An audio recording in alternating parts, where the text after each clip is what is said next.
نحمده ونصلي على رسوله الكريم اما بعد فاعوذ باللہ من الشیطان الرجیم بسم اللہ الرحمن الرحیم۔ تو دیکھیں، اب انسانی دل کا جو اہم ترین رول ہے نا انسان کی زندگی کے بارے میں، جو پیوٹل رول ہے، اس کے بارے میں حدیث شریف ہے، اور یہ حدیث بخاری اور مسلم شریف کی ہے۔ سن لو، جسم میں گوشت کا ایک لوتھڑا ایسا ہے کہ اگر وہ درست ہو تو پورا بدن درست رہتا ہے، اور اگر اس میں کوئی خرابی آ جائے تو پورے بدن میں خرابی آ جاتی ہے۔ سن لو، وہ لوتھڑا دل ہے۔ تو یہ کوئی میڈیکل کی سٹیٹمنٹ نہیں ہے کہ جی ہارٹ اگر صحیح ہوگا تو پورا جسم ٹھیک رہے گا، ایسا نہیں ہے۔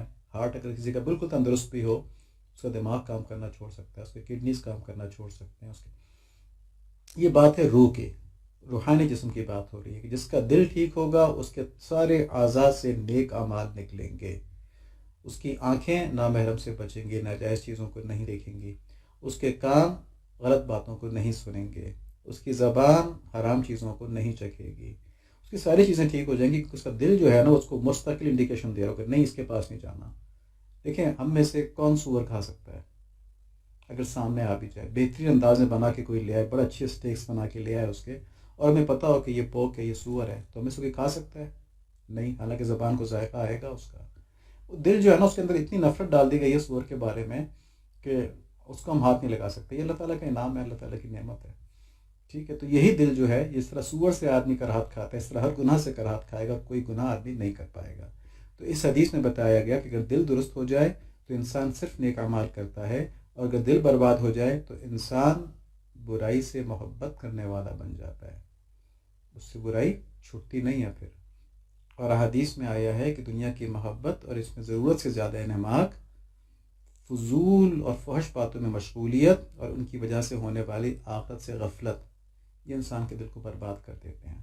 تو دیکھیں، دل کی پیوٹل پوزیشن تو سمجھ میں آ گئی نا اعمال کے اندر، اور یہ بھی معلوم ہو گیا کہ دل خراب کس طرح ہوتا ہے، کیونکہ ان مشغولیات کی وجہ سے آدمی کی وحی کے علوم کی طرف توجہ نہیں جاتی، ٹھیک ہے؟ تو ہوتا کیا ہے کہ نفس تو پہلی مخالفت کر رہا ہوتا ہے، دوسرا ہم اپنی عقل کو بھی مصروف کر دیتے ہیں ان چیزوں کے اندر، تو پھر وحی کی طرف کیسے جائیں گے، یا وحی کے علوم کیسے سیکھیں گے؟ تو پھر دنیا کے حسن کے مقابلے میں آخرت سے بے رغبتی بڑھتی جاتی ہے۔ تو دیکھیں، یہ جو ہم نے باتیں کی ہے نا کہ کن کاموں سے دل خراب ہوتا ہے، اس کے بارے میں احادیث شریف ہم پڑھتے ہیں، یہاں پہ ترمذی شریف کی احادیث ہیں۔ نبی صلی اللہ علیہ وآلہ وسلم نے ہم کو حکم فرمایا، تلقین کی، ہماری محبت نے ہم کو یہ تلقین کی کہ اللہ تعالیٰ کے ذکر کے بغیر زیادہ باتیں مت کیا کرو۔ اللہ تعالیٰ کے ذکر کے بغیر کیا مطلب ہے؟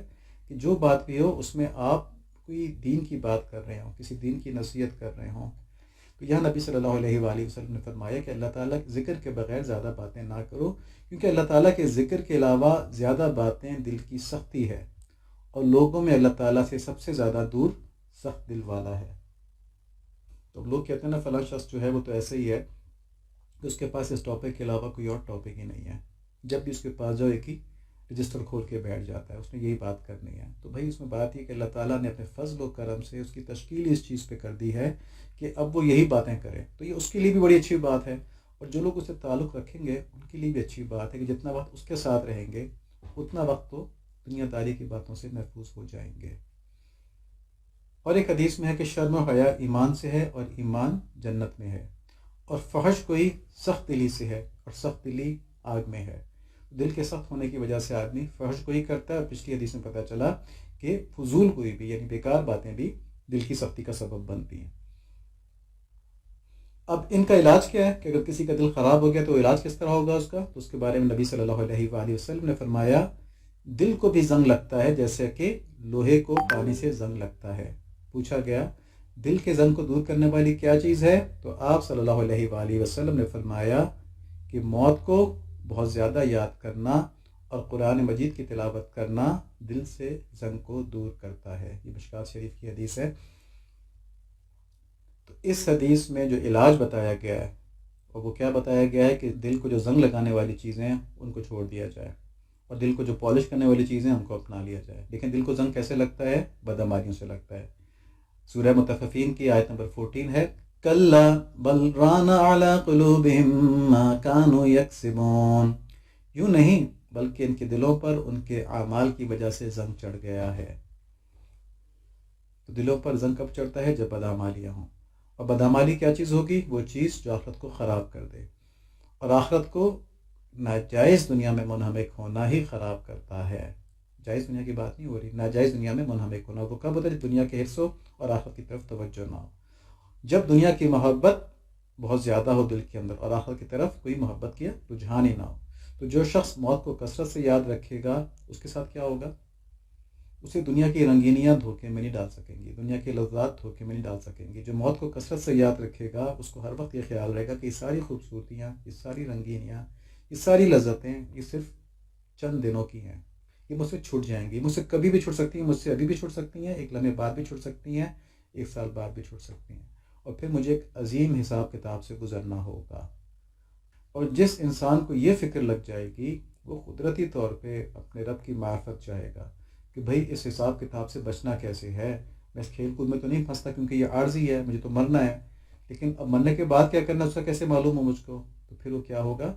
اللہ تعالیٰ کی معرفت چاہے گا کہ اللہ تعالیٰ مجھ سے کیا چاہتے ہیں. اور اس لیے قرآن شریف کی تلاوت کی کثرت کا کہا گیا تاکہ اس کی عقل کو قرآن شریف کے علوم سے، وحی کے علوم سے اس کی مناسبت پیدا ہو سکے.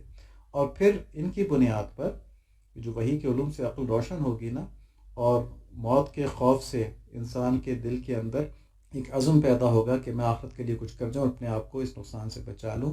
اس بنا پر وہ نفس کی ناجائز خواہشات کو روک سکے گا. اب دیکھیں یہ جو علاج ہے نا، اس کے اندر مین فیکٹر کیا ہے؟ وہ انسان کی عقل کا استعمال ہے. یعنی عقل کی سمجھ میں یہ بات آ جاتی ہے کہ دنیا دھوکہ ہے، موت ایک حقیقت ہے. چنانچہ وحی کے طریقوں کے مطابق ہی جو ہمیں وحی کے ذریعے بتائے گئے ہیں نا، ان طریقوں کے مطابق زندگی گزارنی چاہیے. تو یہاں پر ایک بہت اہم نقطہ ہے سمجھنے والا، وہ یہ کہ وہ لوگ جن کا ماحول جو ہے وہ دینی ہے اور جن کے ارد گرد دنیا اتنی زیادہ پھیلی ہوئی نہیں ہے، جیسے گاؤں کے اندر لوگ عموماً ہوتے ہیں، تو کسی مدرسے کا وہاں پہ اثر ہو تو وہاں پہ عموماً دینی تعلیم زیادہ ہوتی ہے اور وہاں پہ دنیا کی کوئی اتنی بہت سی رنگینیاں نہیں پہنچی ہوتی. تو ایسے لوگ جب اس طرف کریں گے نا اپنی عقل کو کہ موت کو یاد کرنے کی باتیں کریں گے اور تلاوت کریں گے، تو ان کے لیے بہت جلدی تبدیلی ان کے اندر آ جائے گی. لیکن ایسے ماحول میں جہاں دل اس حد تک مردہ ہو چکے ہوں کہ وہ موت کا تصور اگر کریں بھی، کوئی ان سے موت کی بات بھی کرے دل وحشت کھا جاتا ہے، یا اگر سن بھی لے تو سائنٹیفک انداز میں سنتے ہیں، سوچتے ہی نہیں کہ ہم نے بھی مرنا ہے. جیسے جنازوں کے اندر بھی جیبیں کاٹی جاتی ہیں نا، تو جو جنازے کو لیتے ہوئے، ساتھ لیتے ہوئے لوگوں کی جیبیں کاٹ رہا ہو، اس کے اوپر تو موت کی یاد نے کچھ اثر نہیں کیا نا. تو اللہ تعالیٰ نے ایسے کمزور لوگوں کے لیے بھی علاج تجویز فرمایا ہوا. تو نبی صلی اللہ علیہ وآلہ وسلم فرماتے ہیں ہر شے کو کوئی نہ کوئی چیز صاف کرنے والی ہوتی ہے اور دلوں کو صاف کرنے والا اللہ کا ذکر ہے. یہ دوسرا طریقہ بتایا، آسان طریقہ بتایا. یہ سمجھنا ہے کہ جو پہلا طریقہ بتایا تھا اس سے پہلے کی ایک اسٹیج بتا دی ہے کہ اگر تم کثرت سے ذکر کرو گے نا تو تم اس قابل ہو جاؤ کیونکہ موت کے تصور سے تمہیں سبق ملنا شروع ہو جائے گا اور پھر قرآن شریف تمہاری ہدایت کا ذریعہ بن جائے گا، کیونکہ تمہیں طلب پیدا ہو جائے گی. جس میں طلب ہی نہیں وہ ہدایت تو نہیں لے سکتا نا. جس کی طلب دنیا کی ہے وہ قرآن سے کیا ہدایت لے گا؟ وہ علم لے سکتا ہے، ہدایت نہیں لے سکتا. اب ذکر کیا کرتا ہے؟ ذکر دل کے اندر لاشعوری طور پہ اللہ تعالیٰ کی محبت زندہ کرتا ہے. اس کو اس طرح سمجھ لیں کہ روح میں اللہ تعالیٰ کی محبت روز ازل سے موجود تھی نا. جب اللہ تعالیٰ نے فرمایا تھا کہ الستُ بربکم، کیا میں تمہارا رب نہیں ہوں؟ تو ارواح نے کہا تھا بلا، کیوں نہیں، آپ ہی ہمارے رب ہیں. تو اس میں کہا جاتا ہے کہ ارواح نے اللہ تعالیٰ کو پہچانا تھا، معرفت ان کو ہو گئی تھی، تب کہا تھا نا بلا کہ آپ ہمارے رب ہیں. تو جس کو اللہ تعالیٰ کی رتی برابر بھی معرفت ہو جائے وہ اللہ تعالیٰ سے محبت کیے بغیر رہ ہی نہیں سکتا. تو جب اللہ تعالیٰ سے محبت روح کے اندر انگرینڈ ہو گئی تھی اس پوائنٹ آف ٹائم میں، وہ آج بھی موجود ہے، لیکن دنیا کی مصروفیات نے اور دنیا کی محبت نے اس کو دبایا ہوا ہے. تو ذکر کے ذریعے اس محبت کو اسٹیمولیٹ کیا جاتا ہے. ذکر جو ہے اس محبت کا ٹونک ہے اور وہ محبت بڑھنا شروع ہو جاتی ہے. تو جب وہ محبت بڑھنا شروع ہو جاتی ہے تو روح قلب کے اوپر اپنا اثر ڈالنا شروع کرتی ہے، کیونکہ روح طاقتور ہو رہی ہے نا ٹونک لے لے کے. اور اس پر کیا ہوتا ہے کہ پھر قلب کے اوپر اللہ تعالیٰ کی محبت بڑھتی جاتی ہے اور دنیا کی محبت کم ہوتی جاتی ہے، کم ہوتی جاتی ہے، کم ہوتی جاتی ہے، تاکہ انسان اپنی آخرت کی پیشی کے خیال اور وحی کے علوم سے مناسبت محسوس کرنے لگتا ہے. پھر اس محبت کا اثر عقل پر بھی پڑتا ہے.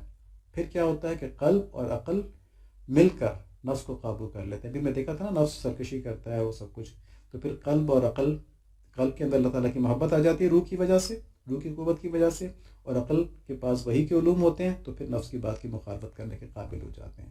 تو ذکر الہی کی جتنی کثرت ہوگی اتنا دل زندہ ہوتا جائے گا، اور اس سے جتنی غفلت ہوگی اتنا دل مردہ ہوتا جائے گا، یعنی آخرت کے کاموں کے لحاظ سے مردہ ہوتا جائے گا۔ جیسے مردے کوئی کام کر نہیں سکتے نا، مردے پڑے رہتے ہیں تو وہ کچھ بھی نہیں کر سکتے، اپنا ہاتھ بھی نہیں ہلا سکتے۔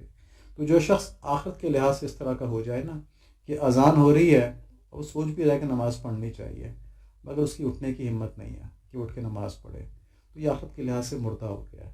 اس کو زندہ کرنے کا کیا طریقہ ہے؟ جھٹکے لگانا بجلی کے نا، کہ دل چلنا شروع ہو جائے۔ تو جھٹکے کیا ہیں؟ وہ ذکر ہے، وہ ذکر ہے، کثرت سے ذکر ہے، یا پھر اصلاحی ذکر ہے، جس کا ہم انشاءاللہ اگلے لیکچر میں بات کریں گے کہ اصلاحی ذکر میں بجلی کے جھٹکے لگائے جاتے ہیں تاکہ دل زندہ ہو جائے، تاکہ وہ روح زندہ ہو جائے۔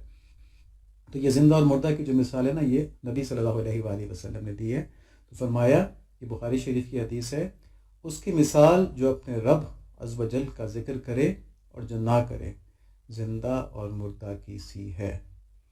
تو مردہ تو بدبو چھوڑ دیتا ہے نا، مردے کو اگر اسی حالت میں چھوڑ دیں، دفنائیں نہیں، تو بدبو چھوڑ دیتا ہے۔ تو جو لوگ اپنی برائیوں کو، اپنی کمیوں کو، اپنے دل کے اندر دنیا کی محبت کو دفناتے نہیں ہیں نا، تو وہ بدبو چھوڑ دیتے ہیں، پھر سے پورا معاشرہ خراب ہو جاتا ہے اس دنیا میں، اور آخرت میں تو خیر ہی ہے۔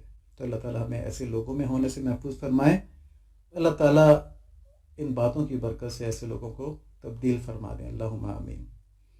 ابھی تک جو ہم نے بات کی ہے وہ بات کی ہے کہ جو انسان کے اندر اندرونی قوتیں ہیں ان کی، اور اس میں نفس جو ہے وہ ایسی قوت ہے جو شریعت پر عمل کرنے سے روکتا ہے۔